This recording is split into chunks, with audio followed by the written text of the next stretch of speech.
Now for this second tutorial we're going to see how to create a system context diagram like this one.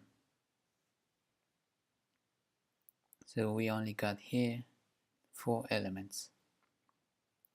So we're going with system context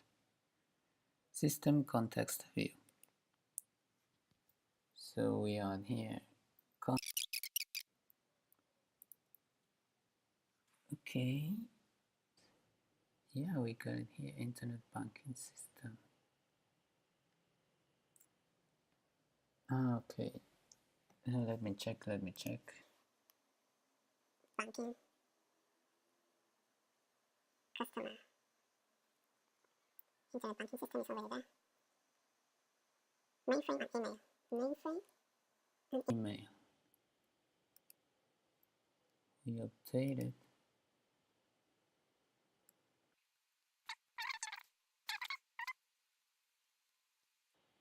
Alright, so this is the context. And since we have completed all of the elements, we got it here easily for the context. So in the next video we're going to see how to create a container diagram. Thanks for watching.